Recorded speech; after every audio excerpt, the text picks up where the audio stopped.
Process ആണോ അത് എഴുത്ത് മാത്രമാണോ? എഴുത്ത് മാത്രം. എഴുത്തൊരു 15 ദിവസം 15 days. കാരണം എഴുതിയിട്ടൊരു അതൊരു വലിയ ഹിറ്റായിരുന്നു. അപ്പോ വീണ്ടും ഇതിലേക്ക് വരുമ്പോ അതിന്റെ മുകളിൽ ഒരു ഐറ്റം വരണം എന്നുള്ളൊരു തോന്നല്ല, അതൊരു എന്തായിരുന്നു? അങ്ങനെ ചിന്തിച്ചിട്ടില്ല. കാരണം ഇത് കിഷ്കിന്ധയുടെ ഷൂട്ട് തുടങ്ങുന്നതിന് മുന്നേ ഇത് എഴുതി കഴിഞ്ഞു.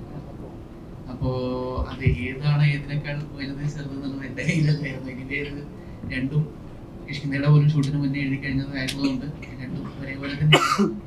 ഓൺലി തിങ് ഈ ഡേറ്റ്സും കാര്യങ്ങളും ഒരു പ്രോജക്റ്റ് ഷേപ്പ് ആയി ഓണായി വരാൻ എടുക്കുന്ന ഒരു സമയം കൊണ്ട് ഒന്നാദ്യവും മറ്റേത് രണ്ടാമത്തതായിപ്പോയി എന്നുള്ളൂ.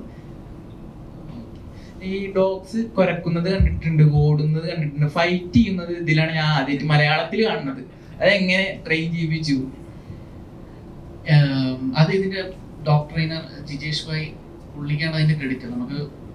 നമുക്ക് ആവശ്യമുള്ള ഐഡിയ അവരുടെ അടുത്ത് പറയും, ഇങ്ങനെ വേണം, നമുക്കിങ്ങനെ ഡോഗ് ഓടി വന്ന് ഇങ്ങനെ ചാടണം, ചവിട്ടണം, അതിന് മുന്നേ ആദ്യം ഒരു കടിക്കണം, സെക്കൻഡ് ഡോഗ് വന്ന് ഇങ്ങനെ ചാടണം, ചവിട്ടണം എന്നൊക്കെ നമ്മുടെ നെസസിറ്റിയാണ്. അപ്പോൾ നമ്മുടെ ഡോഗ് ട്രെയിനർ ജിജേഷ് ഭായിട്ട് കമ്മ്യൂണിക്കേറ്റ് ചെയ്തു.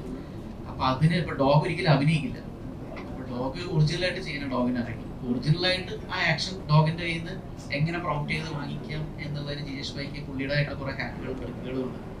അപ്പോൾ ഓരോ ഈ പറയുന്ന ഈ സിനിമയിലെ ഓരോ ഡോഗിനെ കൊണ്ട് ചെയ്യുന്ന ഓരോ ആക്ടിവിറ്റീസും ഈ രീതിയിലുള്ള കസ്റ്റമൈസ്ഡ് ആയിട്ടുള്ള പ്രോംപ്റ്റുകളും ഉണ്ട്. ഡോഗിനെ കൊണ്ട് റിയൽ ആയിട്ട് പുള്ളി ചെയ്യിപ്പിച്ചതാണ്. എനിക്ക് പുള്ളിയായിട്ട് എന്തായാലും ഇന്ററാക്ട് ചെയ്യേണ്ടിയിരിക്കുന്നു എന്ന് തോന്നുന്നു. പുള്ളിയുടെ ഒരുപാട് ഇൻസൈറ്റ്സ് ഈ സിനിമയുടെ വിശേഷങ്ങൾ ഒരുപാട് പുള്ളിക്ക് പങ്കുവയ്ക്കാനുണ്ട്. ടോട്ടലി എത്ര ഡോഗ്സിനെ ട്രെയിൻ ചെയ്യിപ്പിച്ചിട്ടുണ്ട്? അതില് CGI ഒന്നുമില്ല, അനിമൽ ഷോട്ട്സ് എല്ലാം റിയലി ചെയ്തിട്ടുള്ളതാണ്. No CGI involve. ടോട്ടൽ എത്ര ഉണ്ടായിരുന്നു ഡോഗ്സ് ട്രെയിൻ ചെയ്യിപ്പിച്ചത്? 9 വിത്തൗട്ട് ഹസ്കി 9. ഏത് ഷൂട്ടിംഗ് ടൈമിൽ ട്രെയിൻ ചെയ്യിപ്പിച്ചതാണോ അതോ മുന്നേ? ഷൂട്ടിന് മുന്നേ തന്നെ ഒരു 1.5 മാസം മുന്നേ തന്നെ ഡോഗ്സിന് ട്രെയിനിങ് തുടങ്ങി. നമുക്ക് ആവശ്യമുള്ള ജനറൽ ട്രെയിനിങ് അല്ല, നമുക്ക് ആക്ച്വലി ഡോഗിനെ ട്രെയിൻ ചെയ്യാൻ ഒരു ഡോഗ് ട്രെയിനർ റീസണബിളി ഒരു 3 months എങ്കിലും ഉണ്ടായാൽ നല്ലതാണെന്നുള്ള രീതിയിലാണ് പറയാറ്. പക്ഷെ നമുക്ക് അത്രയും സമയമില്ലാത്തതുകൊണ്ട് നമുക്ക് എല്ലാം ഒരു 40 ഡേയ്സിലെല്ലാം കംപ്ലീറ്റ് ചെയ്യേണ്ടി വന്നിരുന്നു ട്രെയിനിങ് പീരീഡ്. സോ ആവശ്യത്തിനുള്ള സീക്വൻസുകൾ മാത്രം നമ്മുടെ ഡോഗ് ട്രെയിനറായിട്ട് സംസാരിച്ച് ഇങ്ങനെ സീൻ വേണം, ഇങ്ങനെയായിരിക്കും ഷോട്ട്, ഈ ആംഗിളിലായിരിക്കും ഷോട്ട്, അപ്പോൾ ഡോഗ് ഇങ്ങനെ ചെയ്യുന്ന പോലെ നമുക്ക് തോന്നിപ്പിക്കണം, ഇങ്ങനെ വേണം വിഷ്വൽ എന്നുള്ള രീതിയിൽ പുള്ളി നല്ലൊരു ഡയറക്ടോറിയൽ വിഷനുള്ള ഒരാളായിരുന്നു. ഇതിൻ്റെ ഡോഗ് ട്രെയിനർ ഒരു ഫിലിം മേക്കർ ഉണ്ട് പുള്ളിയുടെ. അപ്പോൾ പുള്ളി അനുസരിച്ചുള്ള കസ്റ്റമൈസ് നമ്മളിങ്ങനെ ലിസ്റ്റൊക്കെ ഇട്ട് കൊടുത്തു. ഇന്ന സീനിൽ ഇന്നതായിരിക്കും, ഇന്ന സീനിൽ ഇത്ര ഡോഗ്സ് ആയിരിക്കും എന്നുള്ള രീതിയിൽ പുള്ളി പ്ലാൻ്റെ ഒരു ചാർട്ട് പുള്ളിക്ക് മുൻകൂറായിട്ട് കൊടുത്തിട്ടുണ്ടായിരുന്നു. ആ ചാർട്ടിനനുസരിച്ച് പുള്ളിയുടെ സ്പേസിൽ പോയിട്ട് വന്നിട്ടാണ് പുള്ളി അവിടെ പോയിട്ട് ഡോഗിനെ ഈ കസ്റ്റമൈസ്ഡ് പ്രോംപ്റ്റ് വെച്ചിട്ടുള്ള ട്രെയിനിങ്ങും കാര്യങ്ങളൊക്കെ ചെയ്ത് പുള്ളി ഓരോ വീക്ക്ലി അപ്ഡേറ്റ്സ് നമുക്ക് തരുമായിരുന്നു. ഡോഗ് ഇത് ചെയ്തു കിട്ടും, നിങ്ങൾ ആ സീനിലുള്ള പരിപാടി ഇത് സെറ്റായി എന്നുള്ള രീതിയിൽ പുള്ളിയുടെ ഒരു ഡെഡിക്കേറ്റഡ് കമ്മിറ്റ്മെന്റ് ആണ് അതിന്റെ ഒരു റിസൾട്ടിന് കാരണം. താങ്ക്ഫുൾ ടു ജിജേഷ് ഭായ്. ഈ ക്യാരക്ടറിൽ ആദ്യമായിട്ട് ചെയ്യുന്നത്, മുന്നേ ഈ രീതിയിലുള്ള ഒരു ക്യാരക്ടർ സന്ദീപ് ചെയ്തിട്ട് സന്ദീപ് ആകെ ചുരുക്കം ക്യാരക്ടേഴ്സ് ചെയ്തിട്ടുള്ളൂ. അപ്പൊ സന്ദീപ് ഇങ്ങനെ ഒരു ക്യാരക്ടർ ഫുൾ ഓഫ് ചെയ്യുമെന്ന് നിങ്ങൾക്ക് ഓൾറെഡി എങ്ങനെ വന്നു? ജഡ്ജ്മെന്റ് വന്നു? ഇപ്പൊ നന്നായി ചെയ്തിട്ടുണ്ട് സന്ദീപ്, മോശമായില്ല, നല്ല കിടുക്കാച്ചി ചെയ്തിട്ടുണ്ട്. പടക്കളത്തിന് ശേഷം എന്റെ സോഷ്യൽ മീഡിയയിൽ കത്തി നിൽക്കുന്നത് ആരാണ്? സന്ദീപ്. പക്ഷെ അത് ഈ ടൈം ലൈനിൽ ചെയ്തതാണെന്നാണ് സന്ദീപ് പറഞ്ഞിട്ടുണ്ടായിരുന്നത്. അപ്പൊ ഇതെങ്ങനെ ഇതിലേക്ക് സന്ദീപിലേക്ക് എത്തിപ്പെട്ടു എന്നാണ് ചോദിച്ചത്. Thanks to director Vipin Das. പുള്ളി എനിക്ക് നേരിട്ട് പരിചയമില്ല, അപ്പോൾ ഇത് പുള്ളിയോട് പേഴ്സണലി താങ്ക്സ് പറയുന്ന ഒരു അവസരമായിട്ട് എടുക്കുന്നു. കാരണം പുള്ളി ചെയ്ത അന്താക്ഷരി എന്ന് പറയുന്ന സിനിമയിൽ സന്ദീപ് ചെയ്തൊരു ക്യാരക്ടർ കണ്ടപ്പോഴാണ്. അപ്പം ഞാൻ ഇതിന്റെ സ്ക്രിപ്റ്റിംഗ് ഒക്കെ കഴിഞ്ഞിട്ട് ഇത് എപ്പോഴെങ്കിലും എനിക്കപ്പോൾ പറയാനൊരു പ്രൊഫൈൽ പോലും ആയിട്ടുണ്ടായിരുന്നില്ലല്ലോ, കിഷ്കിന്ധ പോലും ഓണായിട്ടില്ല, തുടങ്ങിയിട്ടില്ല. അപ്പോൾ ഇത് എന്തെങ്കിലുമൊക്കെ സിനിമയാക്കാന്നുള്ള രീതിയിൽ വെട്ടിയിൽ വെച്ചേക്കായിരുന്നു സ്ക്രിപ്റ്റ് എഴുതിയിട്ട്. അപ്പോൾ അതിനിടയിലാണ് അന്താക്ഷരി കാണുന്നത്. അപ്പോൾ അതിൽ സന്ദീപിന്റെ പെർഫോമൻസ് നന്നായിട്ട് ഇഷ്ടപ്പെട്ടു. കാരണം ഒരു പുതിയൊരാൾ, പ്രായം കുറഞ്ഞ ഒരാൾ ഇത്രയും കൺട്രോളോടുകൂടി സട്ടിലായിട്ട് പെർഫോം ചെയ്യണമെങ്കിൽ ഒരു അസാധ്യമായിട്ടുള്ള ഒരു ക്രാഫ്റ്റ് പുള്ളിയുടെ ഉള്ളിലുണ്ടെന്നുള്ളത് തോന്നി. അപ്പോൾ അത് വിപിൻ ദാസിനാണ് ഫസ്റ്റ് പ്ലേസ്. വിപിൻ ദാസ് സന്ദീപിനെ അങ്ങനെ കാസ്റ്റ് ചെയ്തുകൊണ്ടാണ് നമ്മുടെ വിസിബിലിറ്റിയിലേക്ക് പെട്ടെന്ന് നോട്ടീസ് ചെയ്ത് എത്തിയത്.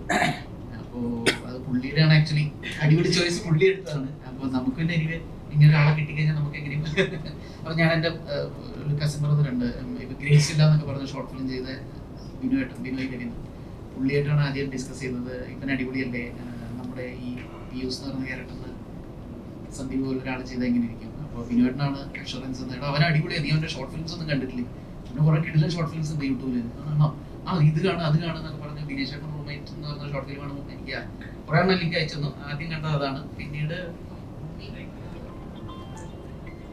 ടൈറ്റിൽസ് എനിക്ക് ഓർമ്മയില്ല. ഓക്കെ, 2-3 ഷോർട്ട് ഫിലിംസ് ഒക്കെ ബാക്ക് ടു ബാക്ക് കണ്ടു. അപ്പോൾ അടിപൊളി. പിന്നെ അത് പ്രൊജക്റ്റ് ഒന്ന് മെറ്റീരിയലൈസ് ആവാനുള്ള ഒരു സമയം ഉണ്ടായിരുന്നു. ഒന്ന് ഞാൻ പറഞ്ഞ പോലെ എനിക്ക് പ്രത്യേകിച്ച് പ്രൊഫൈലൊന്നും അപ്പോൾ ഉണ്ടായിട്ടില്ല. അപ്പോൾ ഓവർ ദ പീരീഡ് പതിയെ പതിയെ നമ്മൾ അതിനുവേണ്ടിയുള്ള ശ്രമങ്ങൾ നടത്തി. കിഷ്കിന്ത ഒന്ന് ലാൻഡായി കിട്ടിയപ്പോൾ നമുക്കും ഒരു സപ്പോർട്ട് കിട്ടി. പ്രാക്ടിക്കലി നമുക്കിങ്ങനെ പ്രൊജക്റ്റായിട്ട് മുന്നോട്ട് പോകാമെന്നുള്ളത്. അതിനിടയിൽ തന്നെ സന്ദീപിൻ്റെ വളരെ പ്രോമിസിംഗ് ആയിട്ടുള്ള ഫാലിമി അതിലോട്ട് ഇറങ്ങിയിട്ടുണ്ടായിരുന്നില്ല. ഒരു ഫാലിമി ഇറങ്ങി നല്ല രീതിയിൽ സ്വീകരിക്കപ്പെട്ടു. അപ്പോൾ വെൽ പ്ലേസ്ഡ് ആണ്, നല്ല രീതിയിൽ ഒരു പ്രൊജക്റ്റായിട്ട് ഇതിനെ പ്ലേസ് ചെയ്യാൻ പറ്റും എന്നുള്ളൊരു ഫീലിംഗ് അപ്പോഴേ ഉണ്ടായി. പിന്നെ സന്ദീപ് പുള്ളിയുടെ 200% ഇതിനെ തന്നു, ജീവൻ പണയം വെച്ചിട്ട്. ചില ഷോട്ടിലൊക്കെ ക്യാമറയിലൊക്കെ സൂര്യേട്ടനൊക്കെ കേട്ട് കാണും. സന്ദീപ് കട്ടുപിടിക്കുന്ന സന്ദീപിന്റെ അടുത്ത് സന്ദീപ് ജീവൻ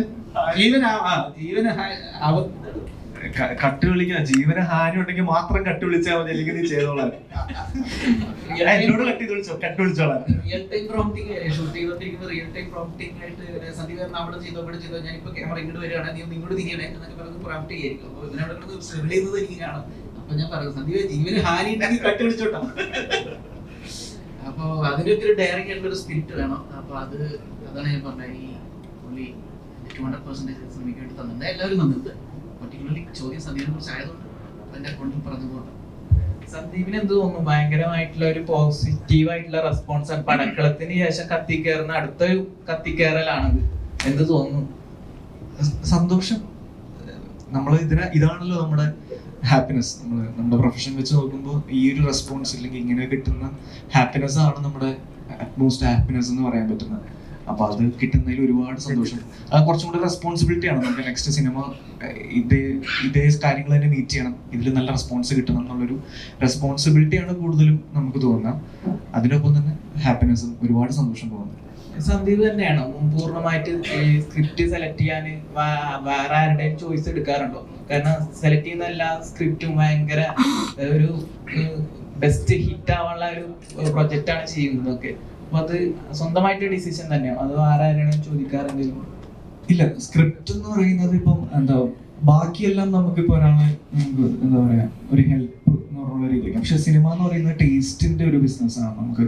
നമുക്ക് ഇഷ്ടപ്പെടുന്ന ഒരു ടേസ്റ്റ് ഉണ്ടല്ലോ. നമുക്ക് ഇഷ്ടപ്പെടുന്ന ഇപ്പൊ എനിക്ക് ഇഷ്ടപ്പെടുന്ന സിനിമ ചിലപ്പോൾ ബ്രൂവിന് ഇഷ്ടപ്പെടണമെന്നില്ല, ചിലപ്പോൾ രണ്ടും നമുക്ക് ഒരുമിച്ച് ഇഷ്ടപ്പെടണമെന്നുണ്ട്. അപ്പൊ ഇതെല്ലാം ഒരു ടേസ്റ്റ് ആണ്. അപ്പൊ ഞാൻ അത് ജഡ്ജ് ചെയ്യാൻ ഒരാളെ വെച്ച് കഴിഞ്ഞാൽ അദ്ദേഹത്തിന്റെ ടേസ്റ്റും എന്റെ ടേസ്റ്റും ചിലപ്പോൾ മാച്ച് ആവത്തില്ല. അപ്പം എനിക്ക് ഇഷ്ടപ്പെടുന്ന സിനിമകൾ എനിക്ക് തന്നെയല്ലേ ചൂസ് ചെയ്യാൻ പറ്റുള്ളൂ. അപ്പൊ അതുകൊണ്ട് ഞാൻ തന്നെയാണ് മോസ്റ്റ്ലി എല്ലാം ചെയ്യുന്നത്.